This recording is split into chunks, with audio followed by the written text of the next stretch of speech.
विधानसभा में सीट पाने के लिए बड़ी ही मेहनत की जाती है, लोगों के बीच जाया जाता है, जनता का दिल जीता जाता है और ऐसे में विधायक बन जाते हैं तो आरोप ये लगते हैं कि विधायक जी कभी हमारे शहर घूमे ही नहीं। जिस विधानसभा क्षेत्र के वे विधायक हैं वहाँ की परेशानियां कभी उन्होंने जानी ही नहीं। क्या कार्यक्रम हो रहे हैं, क्या योजनाएं जारी हैं, उनका कोई उनको ज्ञान ही नहीं है।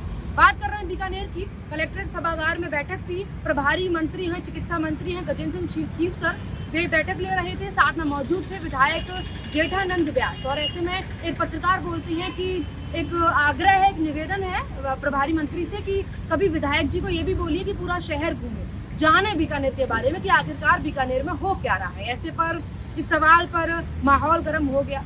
विधायक जी भड़क गए और बोले कि आप मेरे साथ चलिए, मैं दिखाता हूँ, मैं डेली शहर घूमता हूँ, मैं जानता हूँ लोगों की परेशानी, आप मेरे साथ चलिए, मैं दिखाता हूँ कि क्या कुछ परेशानियां लोगों को हो रही हैं और क्या कुछ सलूशन हमने दे दिए हैं। ऐसे में एक बात और सामने निकल कर आई, इस नाराजगी की क्या और वजह हो सकती है। ये जब ये वीडियो सोशल मीडिया पर वायरल हुई तो ये कमेंट्स के थ्रू हमें पता चला कि क्या कुछ और कारण हो सकते हैं इस नाराजगी के। कारण ये भी हो सकता है कि जब सुबह बीकानेर में विकास रथों को रवाना किया जा रहा था, हरी झंडी दिखाई जा रही थी, तो विधायक जी पहुंचे नहीं थे और उससे पहले ही प्रभारी मंत्री ने हरी झंडी दिखाकर जो है विकास रथों को रवाना कर दिया था।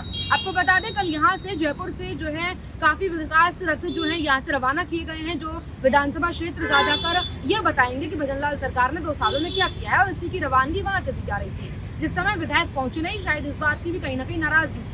एक नाराजगी ये भी थी जो यूजर्स के थ्रू हमें पता चला कि विधायक जी को इस पूरे वाकया के दौरान कुर्सी नहीं दी गई। जब सभा चल रही थी, प्रेस ब्रीफिंग चल रही थी, तो उन्हें कुर्सी नहीं मिली, जिसकी पूरी नाराजगी पत्रकार के सवाल पर भड़क गई थी। इसके बाद जब वो मीडिया से रूबरू हुए तो उन्होंने ये कोई नाराजगी मेरी नहीं थी। मैं वहाँ आया, वहाँ सब बैठे थे, मैं किसी को उठा के बैठना ये अच्छा नहीं लगता, अनुशासन और मर्यादा की दृष्टि से ठीक नहीं है किसी को उठा के मैं बैठूं, इसलिए मैं खड़ा रहा। ये वास्तव में प्रशासन की गलती है कि उन्होंने आते ही उनको झंडी दिखाने के लिए खड़ा कर दिया।